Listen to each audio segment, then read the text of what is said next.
नमस्कार दोस्तों, मैं डॉक्टर अमित कुमार शुक्ल आप सबका सिद्धांत आईएएस इंस्टीट्यूट में स्वागत करता हूं। पिछले दिनों मैंने एक छोटी सी वीडियो क्लिप बना करके आपसे कहा था कि जल्दी ही हम ऑनलाइन क्लासेस प्रोवाइड करेंगे। विगत 10 वर्षों से ऑफलाइन क्लास देने के बाद ये एक अच्छा अवसर है कि मैं आपको ऑनलाइन क्लास प्रोवाइड करूं। दोस्तों, इतिहास और पॉलिटी से संबंधित जो भी क्लासेस होंगी वो मैं स्वयं आपको प्रोवाइड करूंगा। इसके अतिरिक्त अन्य विषय के क्लासेस अन्य शिक्षकों द्वारा प्रदान किया जाएगा। मैं इतिहास के आज कुछ ऐसे विषयों की बात करूंगा, इतिहास के कुछ ऐसे टॉपिक्स के बारे में बात करूंगा जो किसी भी परीक्षा के दृष्टिकोण से, चाहे वो आईएएस हो, पीसीएस हो या अन्य कोई भी परीक्षा आरओ हो, वहां आपको समान रूप से उपयोगी है। न केवल इन परीक्षाओं में प्रारंभिक परीक्षा के स्तर पर, बल्कि मुख्य परीक्षा और साक्षात्कार के स्तर पर यह बहुत उपयोगी है। दोस्तों, इतिहास में कुछ ऐसे टॉपिक होते हैं, कुछ ऐसे महत्वपूर्ण मुद्दे हैं जो सदैव महत्वपूर्ण बने रहे हैं। हम एक श्रृंखला के रूप में इतिहास के आधुनिक भारत के कुछ व्यक्तित्व पर चर्चा करना चाहते हैं। इतिहास के कुछ महत्वपूर्ण व्यक्तित्व हर दृष्टिकोण से और एक जागरूक व्यक्ति के दृष्टिकोण से भी जानना जरूरी है। आप जैसे भारतीय समाज को जानना चाहते हैं, भारतीय राजनीति को जानना चाहते हो, भारतीय अर्थव्यवस्था को जानना चाहते हो, भारतीय धर्म को जानना चाहते हो और खासकर आधुनिक परिप्रेक्ष्य में जानना चाहते हो, भारत में राष्ट्रीय चेतना के विकास के बारे में जानना चाहते हो, तो फिर आपको आधुनिक युग के महत्वपूर्ण विद्वानों को पढ़े बिना यह संभव नहीं है। इसी को ध्यान में रख करके मैंने सोचा है कि 30-40 महत्वपूर्ण व्यक्तित्व के बारे में जो भारतीय इतिहास में विशेष स्थान रखते हैं, आपके साथ चर्चा की जाए। उन्हीं में से एक विद्वान है राजा राम मोहन राय। हम राजा राम मोहन राय, दयानंद सरस्वती, स्वामी विवेकानंद, महात्मा गांधी, वी.आर. अम्बेडकर, नेहरू, टैगोर और तमाम महत्वपूर्ण अन्य शख्सियत जिनका संबंध किसी न किसी राजनीतिक विधा, आर्थिक विधा, सामाजिक सांस्कृतिक विधा, धार्मिक विधा आज से जुड़ी हुई है, उस पर चर्चा करेंगे। कुछ महत्वपूर्ण क्रांतिकारियों की चर्चा किया जाएगा, जैसे भगत सिंह, जैसे चंद्रशेखर आजाद, खुदीराम बोस और तमाम ऐसे चर्चित व्यक्तित्व के बारे में जो आपको कहीं ना कहीं झंकृत करते हैं, आपको प्रभावित करते हैं। ये ऐसे मनीषी भी हैं जिन्होंने हमारे समाज को गहराई तक प्रभावित किया है। तो इस कड़ी में हम आज आपके सामने लेकर आए हैं भारत के सबसे पहले आधुनिक सोच वाले व्यक्ति राजा राम मोहन राय के बारे में। तो आइए राजा राम मोहन राय के बारे में आज हम चर्चा करें, और इसके लिए जरूरी है कि सबसे पहले हम ये जानें कि राजा राम मोहन राय के बारे में हमें क्या पढ़ना चाहिए और कैसे पढ़ना चाहिए। तो हमारा आज का टॉपिक है राजा राम मोहन राय। राजा राम मोहन राय, समझिएगा दोस्तों, राजा राम मोहन राय के बारे में हमें राजा राम मोहन राय के बारे में क्या पढ़ना है। तो एक सामान्य परिचय पढ़ना है, सामान्य परिचय। अब इस सामान्य परिचय में आप जीवन परिचय ना पढ़ने लगे, आपको जो विशेष जरूरत है उसे हमें पढ़ना है। तो राजा राम मोहन राय के सामान्य परिचय के बारे में हमें देखना, फिर राजा राम मोहन राय का जो दृष्टिकोण है इसे जानना है, इनका दृष्टिकोण क्या है। ये दृष्टिकोण विशेष तौर पर हम देखेंगे राजा राम मोहन राय का सामाजिक दृष्टिकोण, राजा राम मोहन राय का आर्थिक दृष्टिकोण, राजा राम मोहन राय के राजनीतिक दृष्टिकोण। इनका राजनीतिक दृष्टिकोण बहुत महत्वपूर्ण है। इसी के साथ हम जानेंगे राजा राम मोहन राय का पत्रकारिता से संबंधित दृष्टिकोण कैसा है, पत्रकारिता से संबंधित दृष्टिकोण, और राजा राम मोहन राय का अंतरराष्ट्रीयवाद को भी जानेंगे। कॉन्सेप्ट पढ़िएगा, बड़ा इंपॉर्टेंट है। राजा राम मोहन राय का अंतरराष्ट्रीयवाद, ये बड़ा इंपॉर्टेंट है। राजा राम मोहन का अंतरराष्ट्रीयवाद या अंतरराष्ट्रीय दृष्टिकोण, इसे हम समझेंगे। साथ ही साथ हम राजा राम मोहन राय के कुछ रचनात्मक कार्य के बारे में समझेंगे। इनके कुछ रचनात्मक कार्य हैं। ये रचनात्मक कार्य मुख्यतः दो प्रकार के हैं। एक पत्रिकाएं, इनके द्वारा शुरू की गई पत्रिकाएं, पुस्तकें, निबंध आदि, और दूसरा है इनके द्वारा शुरू की गई संस्थाएं। इसे आप समझिए। ये हमारा कोर्स होगा राजा राम मोहन राय को पढ़ने का। साथ ही साथ दोस्तों हम ये भी देखेंगे कि राजा राम मोहन राय का सामान्य परिचय में हमें क्या जानना चाहिए। तो आइए सबसे पहले हम राजा राम मोहन राय का आज सामान्य परिचय पढ़ते हैं। तो सामान्य परिचय हम कैसे देखेंगे? राजा राम मोहन राय किस नाम में राजा शब्द लगा है? कौन से पढ़ेगा? राजा शब्द। राजा राम मोहन राय को राजा की उपाधि परवर्ती मुगल शासक अकबर द्वितीय द्वारा प्रदान किया गया। अकबर द्वितीय के समकालीन है राजा राम मोहन राय। उसने राजा राम मोहन राय को अकबर द्वितीय ने राजा राम मोहन राय को राजा की उपाधि देकर अपना पेंशन बढ़वाने के लिए ब्रिटेन भेजा था। उसकी चर्चा आगे की जाएगी। राजा राम मोहन राय का जन्म एक कुलीन बंगाली परिवार में, एक कुलीन बंगाली ब्राह्मण परिवार में हुआ था। और राजा राम मोहन राय पहले व्यक्ति थे जिन्हें आधुनिक शिक्षा प्राप्त थी। कौन से पढ़ेंगे? यह पहले आधुनिक शिक्षा प्राप्त व्यक्ति हैं। आधुनिक शिक्षा, इनके ऊपर पाश्चात्य शिक्षा का प्रभाव स्पष्ट दिखाई देता है। राजा राम मोहन राय आधुनिक शिक्षा से प्रभावित है। इन्हें फ्रांसीसी क्रांति की स्वतंत्रता, समानता, इन्हें फ्रांसीसी क्रांति की स्वतंत्रता, समानता एवं बंधुत्व से विशेष लगाव है। और ऐसा ही वो सोचते हैं भारत के संदर्भ में भी, स्वतंत्रता, समानता एवं बंधुत्व। ये फ्रांसीसी क्रांति के जो आदर्श हैं, ये राजा राम मोहन राय के व्यक्तित्व पर स्पष्ट तौर पर दिखाई देते हैं। इसके अतिरिक्त हम क्या देखते हैं कि राजा राम मोहन राय प्रारंभ में अंग्रेजों के यहाँ इन्होंने नौकरी भी किया था। अंग्रेजों की सेवा में भी ये थे, ब्रिटिश सेवा में थे, कंपनी की सेवा में थे। लेकिन कुछ समय बाद उन्होंने कंपनी की सेवा छोड़ करके मुख्यतः सामाजिक कार्यों में, सामाजिक गतिविधियों में अपना जीवन समर्पित कर दिया। राजा राम मोहन राय को तमाम उपाधियां प्राप्त हैं। जैसे राजा राम मोहन राय को आधुनिक भारत का पिता कहा जाता है। इन्हें प्रभात नक्षत्र कहा जाता है। राजा राम मोहन राय को भारत में राष्ट्रीयता का जन्मदाता कहा जाता है, अग्रदूत कहा जाता है। राजा राम मोहन राय को समझिएगा, बड़े इंपॉर्टेंट शख्सियत है। पत्रकारिता, भारत में पत्रकारिता का जनक कहा जाता है। राजा राम मोहन राय को पहला अंतर्राष्ट्रीय व्यक्ति कहा जाता है, भारत का पहला अंतर्राष्ट्रीय व्यक्ति। राजा राम मोहन राय को प्रभात नक्षत्र, मैंने भी बताया, कहा जाता है। कहने का मतलब यह है कि भारत में वास्तव में आधुनिक युग का सूत्रपात अगर किसी भारतीय द्वारा किया गया तो वो भारतीय कोई और नहीं बल्कि राजा राम मोहन राय है। दोस्तों, राजा राम मोहन राय का से संबंधित सारे प्रश्न, यदि अधिकांश प्रश्न उनके दृष्टिकोण से पूछता है और उसके बाद उनके रचनात्मक कार्य से पूछता है। तो आइए राजा राम मोहन राय के एक एक दृष्टिकोण का, चाहे वो सामाजिक हो, आर्थिक हो, राजनीतिक हो, पत्रकारिता संबंधित या अंतरराष्ट्रीय वाद से संबंधित, इन दृष्टिकोण के बारे में पढ़ते हैं। यहां से प्रश्न मुख्य परीक्षा में पूछता है सर्वाधिक, और यहां से प्रारंभिक परीक्षा में सर्वाधिक प्रश्न पूछता है। तो एक एक कर हम अध्ययन करें, और इस अध्ययन की कड़ी में सबसे पहले हम आपके सामने रखेंगे राजा राम मोहन राय का सामाजिक दृष्टिकोण।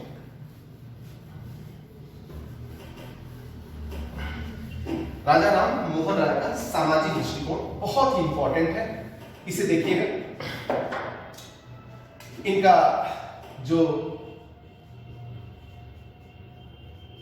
सामाजिक दृष्टिकोण है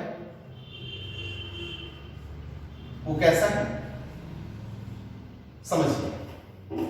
आइए देखते हैं राजा राम मोहन राय के समय, अर्थात 18वीं सदी के उत्तरार्ध और 19वीं सदी के पूर्वार्ध में भारतीय समाज कैसा है। भारतीय समाज में वर्ण व्यवस्था विद्यमान है। भारतीय समाज में संकीर्ण जाति व्यवस्था विद्यमान थी। भारतीय समाज में महिलाओं की दशा, महिलाओं की निम्न दशा, कॉन्सेप्ट पकड़िए, निम्न दशा विद्यमान थी। भारतीय समाज में दास प्रथा विद्यमान था। भारतीय समाज में बिल्कुल रूढ़िवादी मान्यता, रूढ़िवादी मान्यताएं, संकीर्ण मान्यताएं विद्यमान थी। अर्थात एक ऐसा समाज जिसमें तर्क के आधार पर जीवन जीने की प्रवृत्ति नहीं थी, बल्कि एक ऐसा समाज जो पूरी तरह रूढ़िवादी मान्यताओं पर आधारित आस्था परक समाज दिखाई देता है। ऐसे समाज में, ऐसे रूढ़िवादी और ऐसे भारतीय समाज के विरोधी, प्रखर विरोधी थे राजा राम मोहन राय। मैं फिर से बता रहा हूं कि भारत 18वीं सदी का 18th और at the beginning of 19th century का जो हमारा सोसाइटी है वो कुछ ऐसा है। वो वर्ण व्यवस्था पर आधारित है, वो जाति व्यवस्था पर आधारित है। महिलाओं की दशा जहां अत्यंत निम्न है, जहां दास प्रथा है, जहां रूढ़िवादी मान्यताएं विद्यमान है, जहां केवल आस्था पर जिया जा रहा है, तर्क के लिए कोई स्थान नहीं है। एक ऐसे समाज की, जो एक सड़े हुए समाज की कल्पना की गई है, जिसके लिए इस समाज के विरोधी हैं, प्रखर विरोधी है राजा राम मोहन राय। और राजा राम मोहन राय ने ऐसे समाज के खिलाफ न केवल प्रतिक्रिया किया, बल्कि इस समाज में सुधार कैसे हो इसके लिए प्रयास किया और विकल्प भी प्रदान किया। तो दोस्तों, क्या है उनका विकल्प? आइए देखते हैं राजा राम मोहन राय का समाज के प्रति अपना दृष्टिकोण क्या है। जहां तक वर्ण व्यवस्था और जाति व्यवस्था का प्रश्न है, तो राजा राम मोहन राय, पहला पॉइंट, राजा राम मोहन राय ने वर्ण व्यवस्था तथा जाति व्यवस्था इसका उन्होंने खंडन किया। इन दोनों का ही उन्होंने खंडन किया। कौन सा पकड़िए, वर्ण व्यवस्था और जाति व्यवस्था का उन्होंने खंडन किया। वो वर्ण व्यवस्था और जाति व्यवस्था की ऊंच नीच, निम्न उच्च, इस तरह की भावना को बिल्कुल तिरस्कृत करते हैं और उसके स्थान पर एक समतावादी समाज, कौन सा पकड़िएगा, एक समतावादी समाज का निर्माण करना चाहते हैं, समतावादी समाज। साथ ही साथ दोस्तों, वे महिलाओं की दशा से, भारत में जो महिलाओं की दशा थी उससे बड़े व्यथित थे। महिलाओं की दशा कैसी है तो जरा ध्यान दीजिए। पर्दा प्रथा विद्यमान है, तो राजा राम मोहन राय ने पर्दा प्रथा का खंडन किया, पर्दा प्रथा का इन्होंने खंडन किया। हमारे समाज में क्या है, पर्दा प्रथा के साथ साथ बाल विवाह है। बाल विवाह महिलाओं के साथ भी और पुरुषों के साथ भी, बाल विवाह का उन्होंने खंडन किया। हमारे समाज में क्या था उस समय, समझिएगा, पर्दा प्रथा विद्यमान थी, बाल विवाह विद्यमान था। उस समय विधवाओं का पुनर्विवाह, समझिए, पुनर्विवाह नहीं होता था। अब विधवा पुनर्विवाह होता नहीं था, राजा राम मोहन राय विधवा पुनर्विवाह का समर्थन किया। कौन सा पढ़ेगा, उन्होंने विधवा पुनर्विवाह का समर्थन किया। सती प्रथा विद्यमान थी, सबसे घृणित प्रथा सती प्रथा विद्यमान थी उस समय के समाज में। राजा राम मोहन राय ने न केवल सती प्रथा का खंडन किया, इसे अमानवीय बताया, बल्कि दोस्तों उन्होंने ये कहा कि एक सभ्य समाज में सती प्रथा जैसी घटना को किसी भी रूप में स्वीकार नहीं की जा सकती। तात्कालिक British governor general Lord William Bentinck के सहयोग से इन्होंने सती प्रथा को सफलतापूर्वक समाप्त करने में सफल हुए। ये इनका बहुत बड़ा योगदान है भारतीय समाज को। राजा राम मोहन राय न केवल सती प्रथा को समाप्त करवाए, बल्कि इन्होंने महिलाओं के शिक्षा का, महिला शिक्षा कौन पड़ेगा, इन्होंने महिला शिक्षा की वकालत की और कहा कि महिलाएं आधुनिक शिक्षा प्राप्त कर ही, भारतीय आधुनिक शिक्षा प्राप्त कर ही सभ्य हो सकते हैं। तो ये इनका दृष्टिकोण था।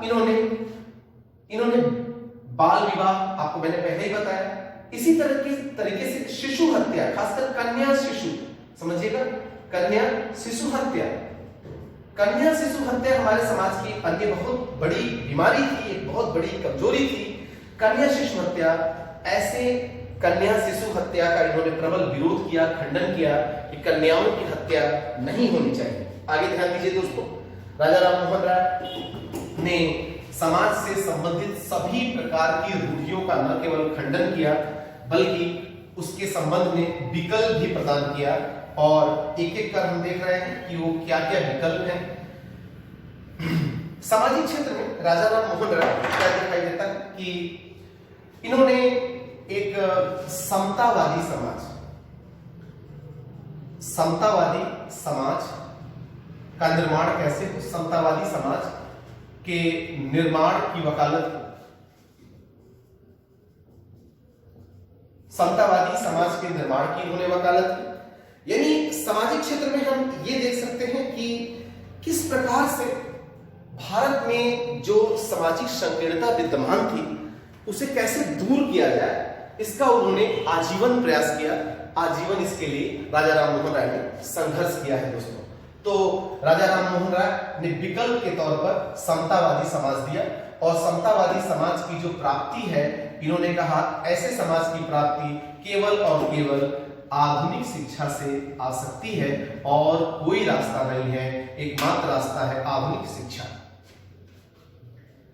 तो मोटे तौर पर यह था राजा राम मोहन राय का सामाजिक दृष्टिकोण। मैं 1 मिनट में इस पूरी बात को रिवीजन करना चाहता हूं। राजा राम मोहन राय सामाजिक क्षेत्र में उस समय विद्यमान सभी प्रकार की रूढ़ियों और आडंबरों का खंडन करते हैं। विशेष तौर पर वो वर्ण व्यवस्था, जाति व्यवस्था के प्रबल विरोधी हैं। उन्होंने समाज में ऊंच नीच चाहे जिस रूप में हो, छुआछूत, देखिए अस्पृश्यता का मुद्दा रह गया था, छुआछूत अस्पृश्यता जो भी समस्या समाज की थी उसके प्रबल विरोधी है, बहुत ही प्रखर विरोधी है। उन्होंने महिलाओं की तात्कालिक दशा की घोर निंदा की और उसके स्थान पर उन्होंने विकल्प दिया। सती प्रथा को उन्होंने समाप्त करवाया, बाल विवाह, बहुविवाह, बहुपत्नी विवाह, बाल विवाह, बहुपत्नी विवाह का उन्होंने प्रबल रूप से खंडन किया। उन्होंने विधवा पुनर्विवाह का समर्थन किया। उन पर्दा प्रथा के वो घोर विरोधी थे। यानी कुल मिलाकर हम देखें तो राजा राम मोहन राय सामाजिक क्षेत्र में न केवल तात्कालिक संकीर्णताओं के विरोधी नजर आते हैं बल्कि उन्होंने विकल्प देने की कोशिश की ताकि आधुनिक भारत का निर्माण हो सके, ताकि आधुनिक भारतीय समाज का निर्माण हो सके। तो दोस्तों, इन संक्षेप में ये था राजा राम मोहन राय का सामाजिक दृष्टिकोण। अब हम देखते हैं राजा राम मोहन राय का सामाजिक दृष्टिकोण के बाद आर्थिक दृष्टिकोण। कॉन्सेप्ट पढ़िए, ये बड़ा महत्वपूर्ण दृष्टिकोण है इनका, आर्थिक दृष्टिकोण। राजा राम मोहन राय का क्या है? आर्थिक दृष्टि। इसे समझिए आप, ये काफी इंपॉर्टेंट टॉपिक है। राजा राम मोहन राय का आर्थिक दृष्टिकोण। आर्थिक दृष्टि से राजा राम मोहन राय, हमें जब उनके दृष्टिकोण का ज्ञान पता चलता है कि भाई राजा राम मोहन राय का क्या दृष्टि है, आर्थिक दृष्टिकोण से वो क्या सोचते हैं, तो पता चलता है कि एक बहुत ही सूक्ष्म स्तर पर उनकी राष्ट्रवादी सोच इसके माध्यम से दिखाई देती है। और यह दिखाई देता है कि वो युगबोध से कैसे परिचित हैं। यह दिखाई देता है कि कैसे राजा राम मोहन राय ब्रिटिश शासन के अंतर्गत, कंपनी के शासन के अंतर्गत होते हुए भी भारतीय हित सोच सकते हैं।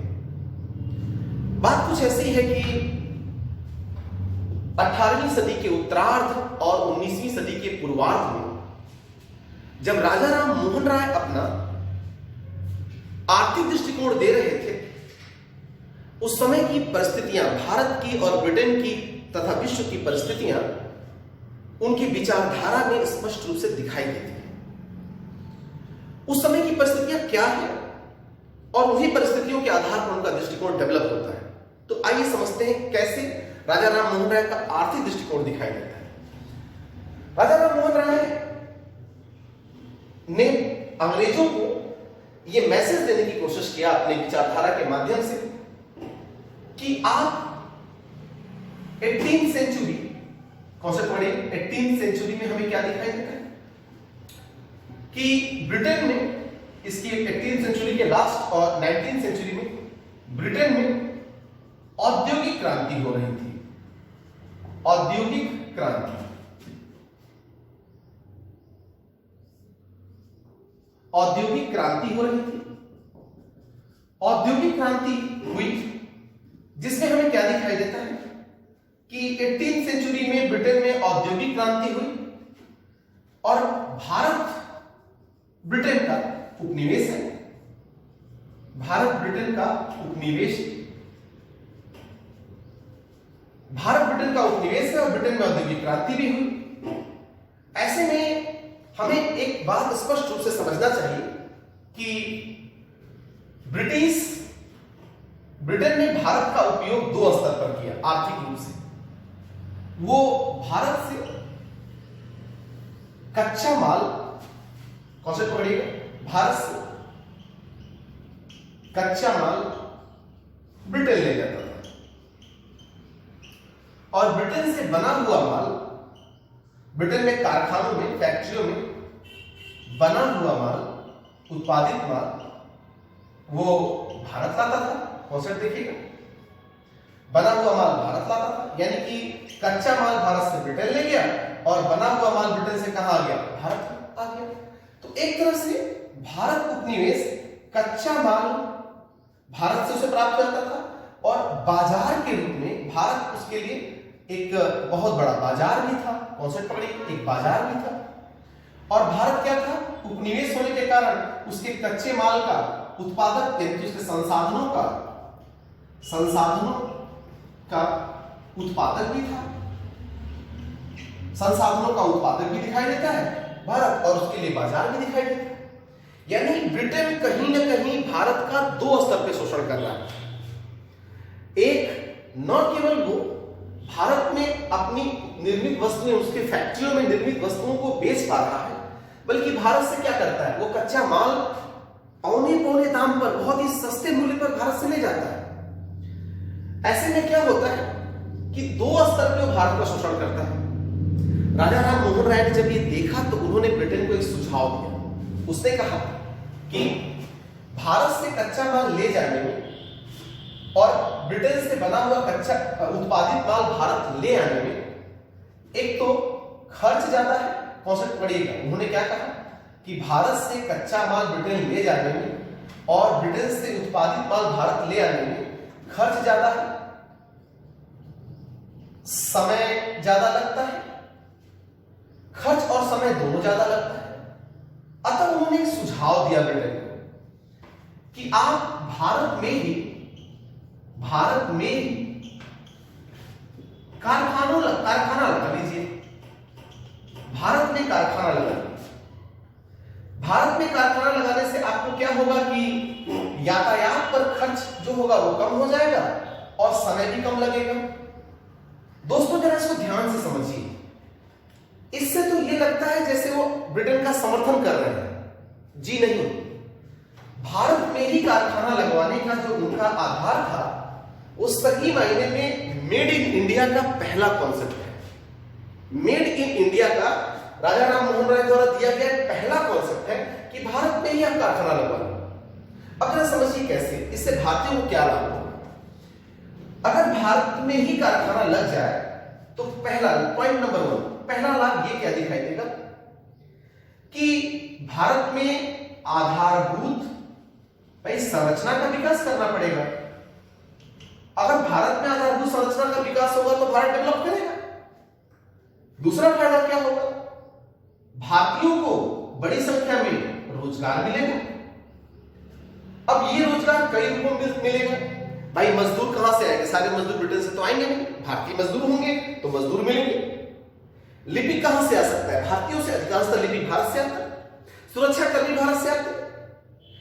इसके साथ ही साथ इनका यह मानना था ऐसा अगर होता तो एक समय बाद राष्ट्रीय उद्योग के लिए यह लाभकारी होता, क्योंकि धीरे धीरे भारतीय राष्ट्र अपना उद्योग धंधा यहां से सीख कर लगा सकते थे। और क्या हमें विशेष तौर पे दिखाई देता कि भारत का आधारभूत संरचना जब डेवलप होता, यहां पर उद्योग लगते, तो कुछ बातें और भी बिल्कुल स्पष्ट हो जाती, जैसे कि यहां पर भारत में आधारभूत संरचनाओं के तहत सड़कें बनती, अस्पताल बनते, स्कूल बनते, तो कुल बहुत बड़े पैमाने पर यातायात का साधन डेवलप किया जाता।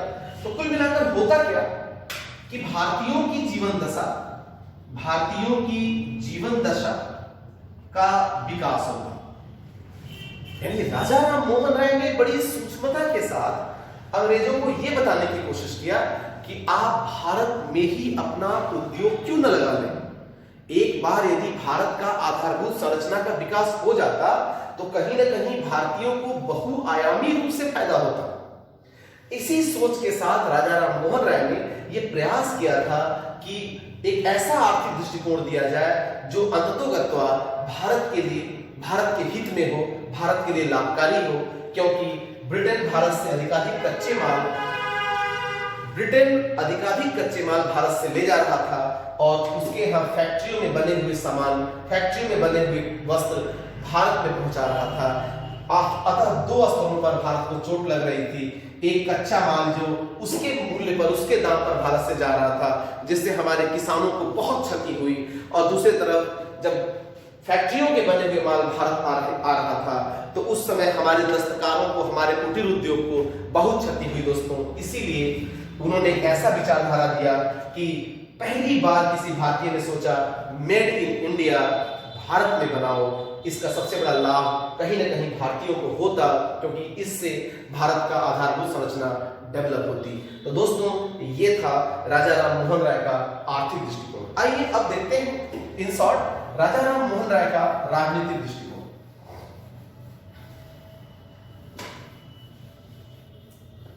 राजा राम मोहन राय का राजनीतिक दृष्टिकोण, ये बहुत इंपॉर्टेंट ये भी है। क्या राजनीतिक दृष्टिकोण है राजा राम मोहन राय का, क्या सोचते हैं राजनीतिक तौर पर? तो राजा राम मोहन राय का जो राजनीतिक दृष्टिकोण है वो आपको आधुनिकता से प्रभावित नजर आएगा। इनका राजनीतिक दृष्टिकोण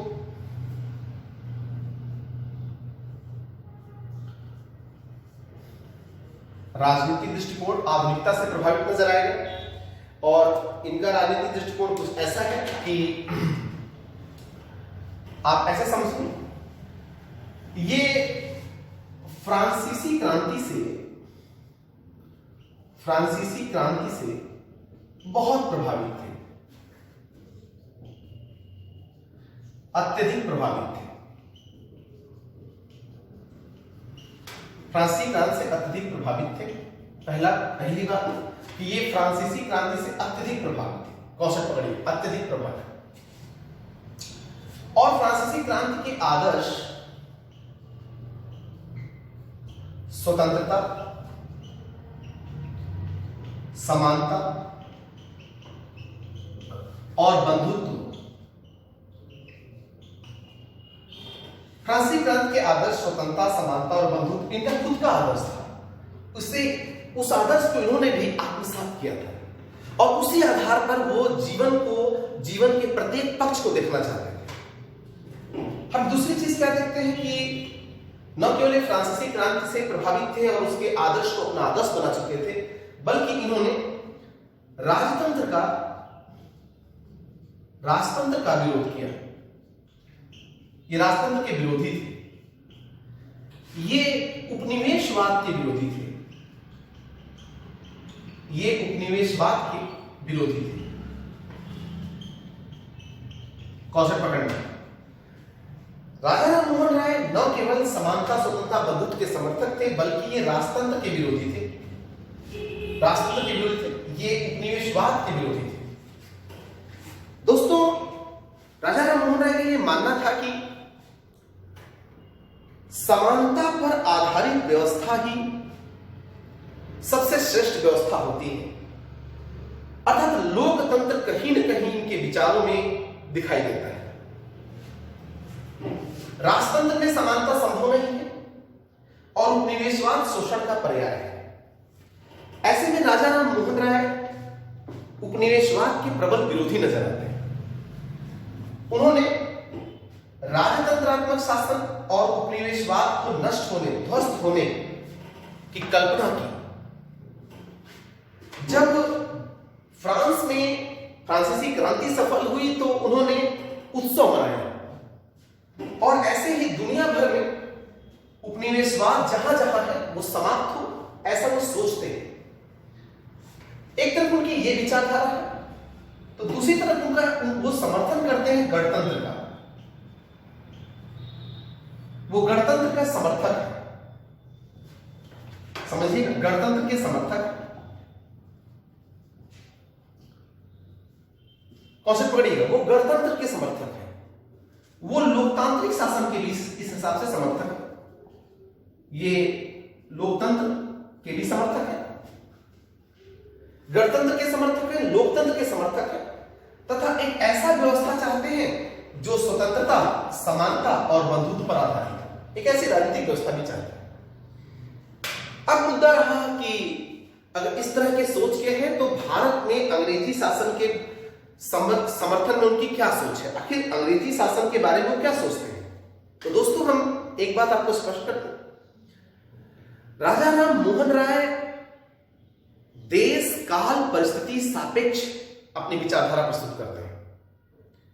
हमें क्या दिखाई देता है उनकी विचारधारा में कि वे कहते हैं कि अंग्रेज यदि भारत आए तो इसे बुरे तौर पे, इसे बहुत गलत दृष्टिकोण से नहीं देखते हैं। वो कहते हैं स्वाभाविक सी बात है कि ब्रिटेन भारत में आ सकता है या ब्रिटेन से कोई भी शक्ति भारत पर नियंत्रण कर सकती है, क्योंकि उनका यह मानना था कि भारत इसलिए गुलाम बना क्योंकि भारत मध्य युग में जी रहा था, और ब्रिटेन इसलिए भारत को गुलाम बना सका क्योंकि ब्रिटेन मध्य युग से बहुत आगे निकल चुका था, हर मोर्चे पर ब्रिटेन हमसे आगे था।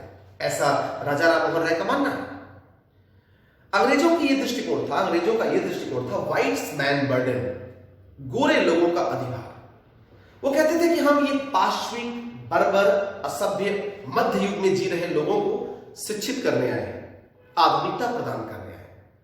राजा राम मोहन राय का अंग्रेजों के इस बात पर कोई कड़ी प्रतिक्रिया, अंग्रेजों की इस अवधारणा पर कोई कड़ी प्रतिक्रिया नहीं आई, बल्कि उन्होंने ये कहा, ठीक है, आप हिंदुस्तान आए, आपने हिंदुस्तान आकर के भारतीयों को क्या शिक्षित करने का काम किया?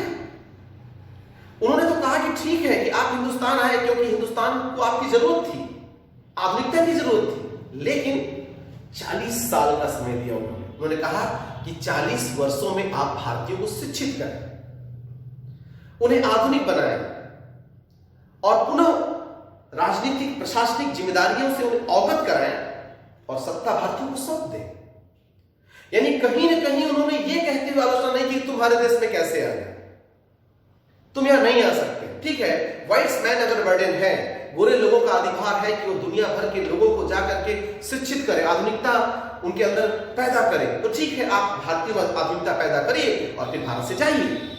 ये कहीं ना कहीं तो राजा राम मोहन राय का राजनीतिक दृष्टिकोण कुछ इस प्रकार है, जिसमें लोकतंत्र और गणतंत्र के वो समर्थक नजर आते हैं, तो दूसरी तरफ फ्रांसीसी क्रांति के आदर्श स्वतंत्रता, समानता, बंधुत्व से बहुत ही प्रभावित है, और तीसरी तरफ हम क्या देखते हैं कि वो राजतंत्र तथा उपनिवेशवाद के प्रबल विरोधी हैं। इन दो चीजों के इसके प्रबल विरोधी नजर आते हैं। यानी कुल मिलाकर राजा राम मोहन राय का राजनीतिक दृष्टिकोण भी आधुनिकता से प्रभावित नजर आता है। आगे हम देखें राजा राम मोहन राय का सामाजिक, आर्थिक और राजनीतिक दृष्टिकोण के बाद हम सबसे महत्वपूर्ण एक अन्य बिंदु है इनके दृष्टिकोण से, उसकी चर्चा करते हैं, और वो बिंदु है राजा राम मोहन राय का पत्रकारिता तथा शिक्षा के संबंधित दृष्टिकोण।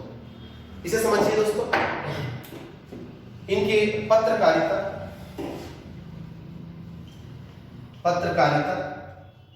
तथा शिक्षा संबंधित दृष्टिकोण,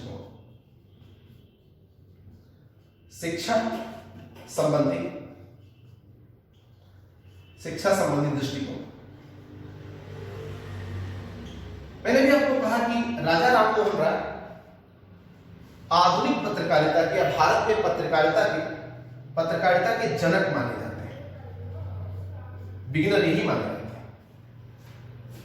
इन्होंने स्वयं कई महत्वपूर्ण पत्र पत्रिकाओं का प्रकाशन किया, अभी उनके कार्य में हम आपको बताएंगे।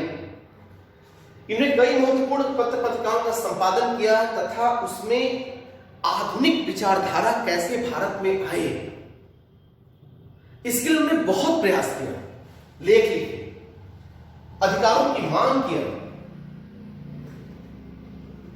एक तरफ इन्होंने अपने पत्र पत्रिकाओं के माध्यम से न केवल ब्रिटिश सरकार तक भारतीयों की विचारधारा पहुंचाई, बल्कि भारतीयों को भी यह अवगत करने का प्रयास किया कि वह ऐसा क्या करें जिसके माध्यम से भारत में आधुनिकता आ सके।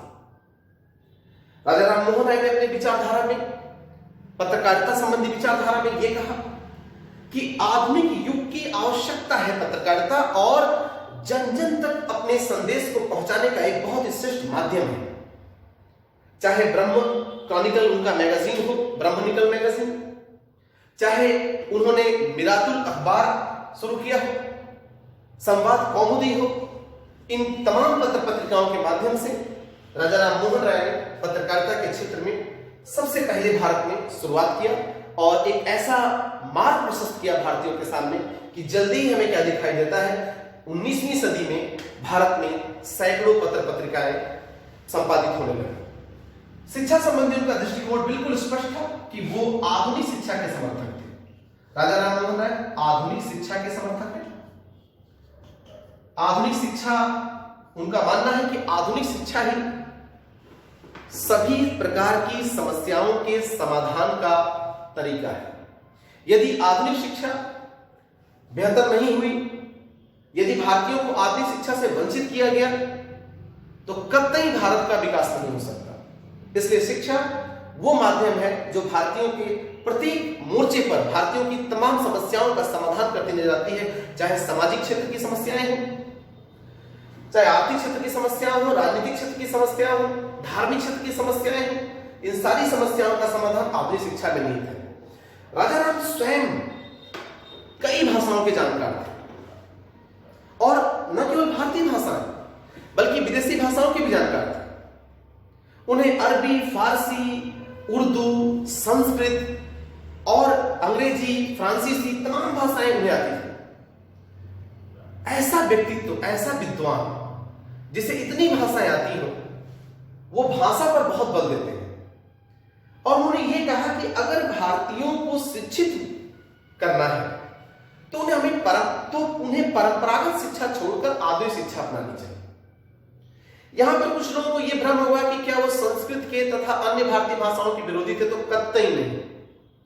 उनका यह मानना था कि हमारा जो ज्ञान है, खासकर वेदांत का ज्ञान, उसे हमें संजोना चाहिए, आगे बढ़ाना चाहिए।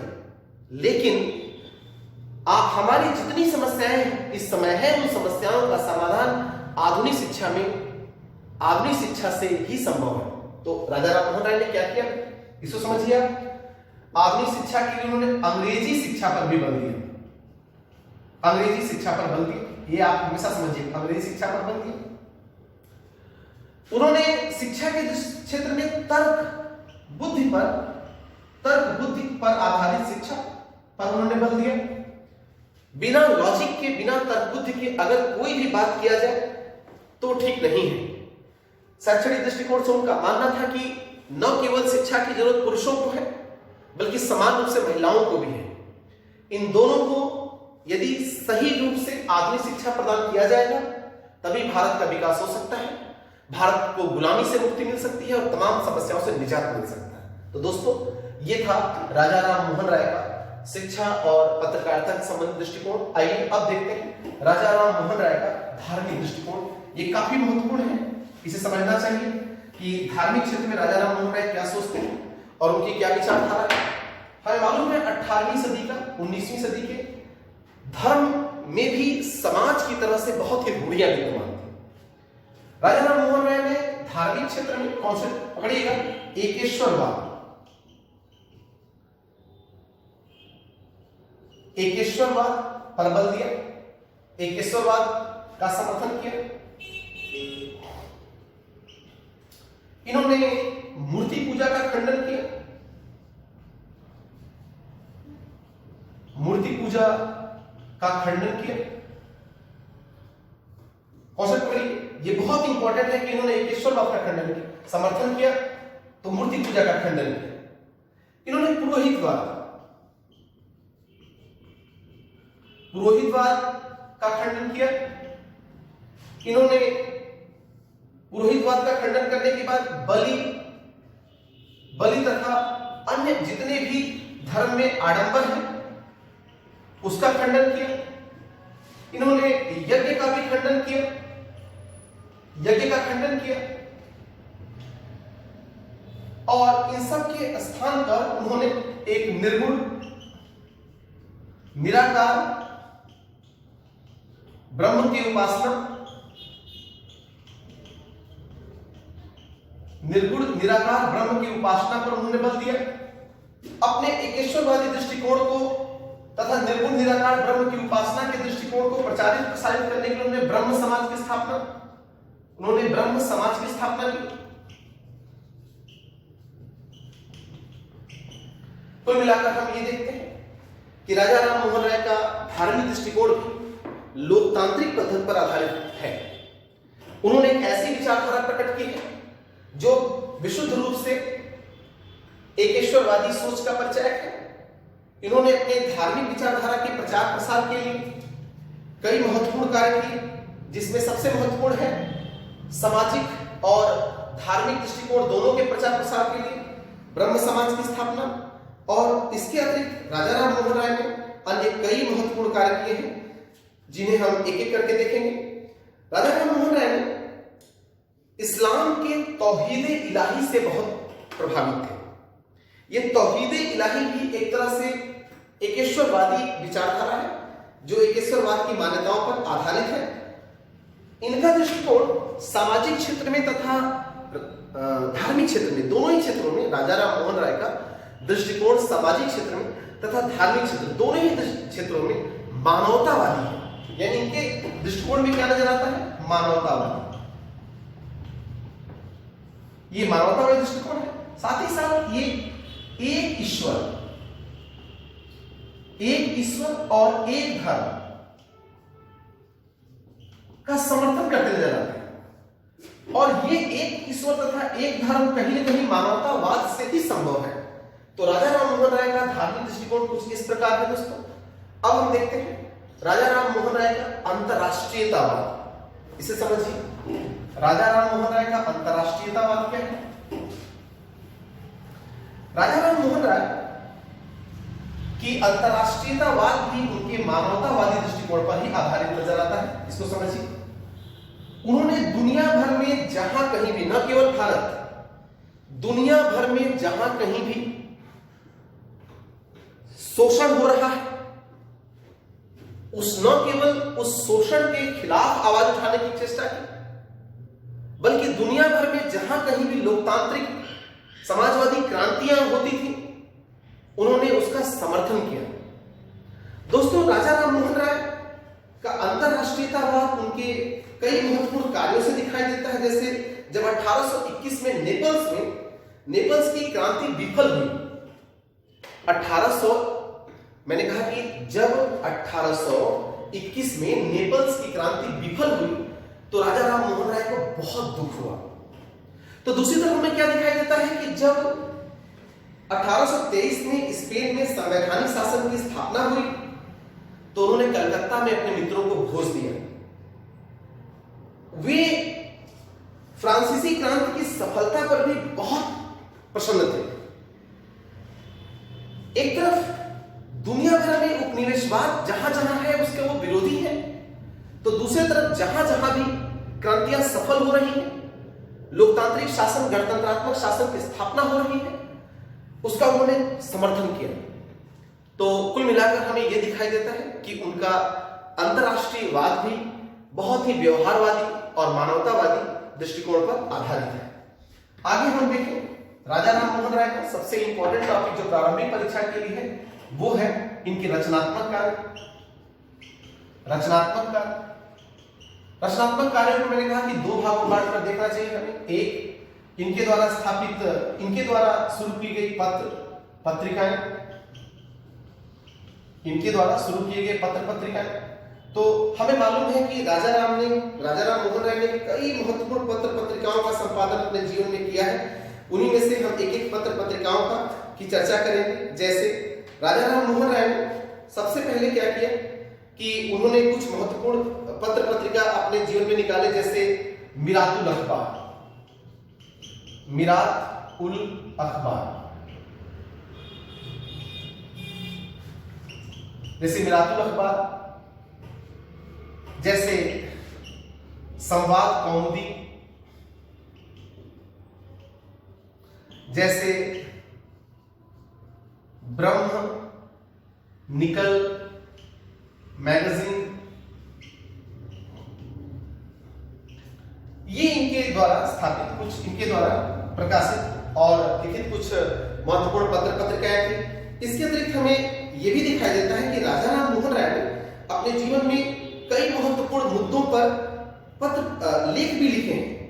जैसे राजा राम मोहन राय ने बंगाल के विधि के अनुसार, जो बंगाल की विधि थी उसके अनुसार हिंदुओं के पैतृक संपत्ति के अधिकार पर भी निबंध लिखा। वो निबंध था essay on the right of Hindus over ancestor property according to the law of Bengal. मैं फिर से रिपीट कर रहा हूं, essay on the right of Hindus over ancestral property according to the law of Bengal. ये भी इन्हीं के द्वारा लिखा गया एसे है। इसके अतिरिक्त इन्होंने द प्रीसेप्ट ऑफ जीसस और the guide peace and happiness नामक पुस्तक प्रकाशित किया। द प्रीसेप्ट ऑफ जीसस, कौन सा पढ़िए? The precept of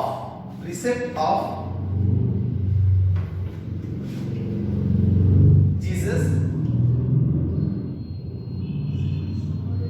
the precept of Jesus,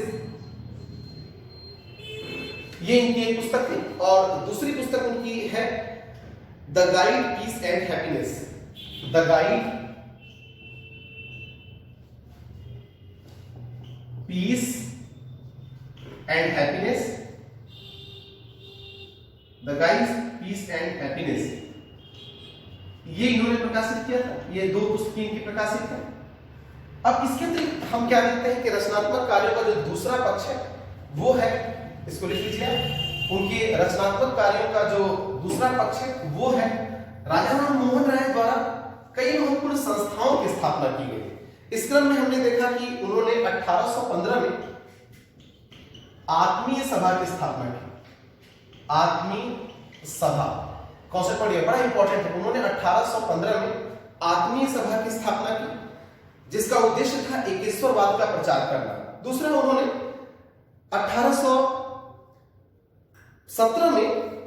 1817 में डच घड़ीसाज डेविड हेयर के सहयोग से उन्होंने कलकत्ता में हिंदू कॉलेज की स्थापना की। ये बड़ा इंपॉर्टेंट है, कई बार पूछ चुका है। कलकत्ता में हिंदू कॉलेज की स्थापना किसने किया? तो राजा राम मोहन राय ने अपने एक डच घड़ीसाज मित्र डेविड हेयर के सहयोग से उन्होंने कलकत्ता में हिंदू कॉलेज की स्थापना किया था।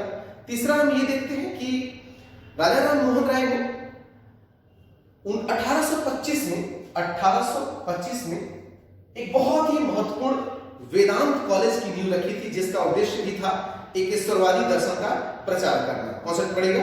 1925 में उन्होंने वेदांत कॉलेज की स्थापना की। वेदांत कॉलेज की स्थापना की। इसके अतिरिक्त पूरी दुनिया भर में विख्यात उनके द्वारा स्थापित ब्रह्म समाज की स्थापना की गई, जिसकी तारीख 20 अगस्त, बहुत ही इंपॉर्टेंट है, इसको आपको तारीख लिखना चाहिए।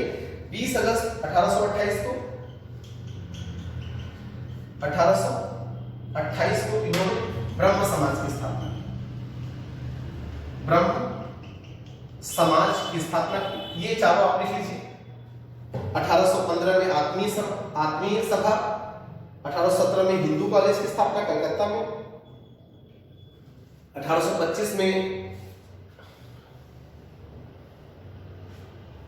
वेदांत कॉलेज की स्थापना, 20 अगस्त 1828 को ब्रह्म समाज की स्थापना इनके द्वारा की गई। दोस्तों, ये भी आप याद रखिए, बहुत इंपॉर्टेंट है कि 1824 में राजा राम मोहन राय को एशियाटिक सोसाइटी ऑफ पेरिस की सदस्यता प्रदान की गई। ध्यान दीजिएगा, एशियाटिक सोसाइटी ऑफ पेरिस की सदस्यता प्राप्त करने वाले राजा राम मोहन राय पहले व्यक्ति भारतीय थे। इन्हें एशियाटिक सोसाइटी ऑफ पेरिस की क्या की गई? सदस्यता भी प्रदान की गई। इन सब के अतिरिक्त राजा राम मोहन राय ने कई महत्वपूर्ण रचनाएं भी की हैं, और भी रचनाएं हैं, जैसे तुहफात उल मुहिद्दीन। क्या है? तुहफात उल मुहिद्दीन, इसकी रचना इन्होंने किया। ये इसका मतलब होता है एकेश्वरवादियों को उपहार, एकेश्वरवादियों को उपहार। इसका तात्पर्य होता है एकेश्वरवादियों को उपहार। तो आज हम आपके सामने एक बहुत ही इंपॉर्टेंट टॉपिक राजा राम मोहन राय लेकर आए। हमें विश्वास है कि अगर आप बार बार इसे सुनेंगे, इसे पढ़ेंगे, तो कई महत्वपूर्ण समस्याओं का जो राजा राम मोहन राय से जुड़ी थी वो समाप्त हो जाएगा। राजा राम मोहन राय एक बहुत ही महान व्यक्तित्व हैं, जिनका अपना बहुत ही परिष्कृत सामाजिक, आर्थिक, राजनीतिक, धार्मिक दृष्टिकोण है, और इनके द्वारा बहुत ही महत्वपूर्ण रचनाएं की गई हैं। इसी तरह से मैं जल्दी ही अगले किसी महत्वपूर्ण व्यक्तित्व पर वीडियो लेकर आऊंगा। मैं चाहता हूं कि हमारे चैनल सिद्धांत आईएएस प्रयागराज को आप ज्यादा से ज्यादा मात्रा में सब्सक्राइब करें। अपने मित्रों से प्लीज कहें कि वो सब्सक्राइब करें, हम ताकि अगली वीडियो आपको आसानी से पहुंच सके। तब तक के लिए आप सबको नमस्कार।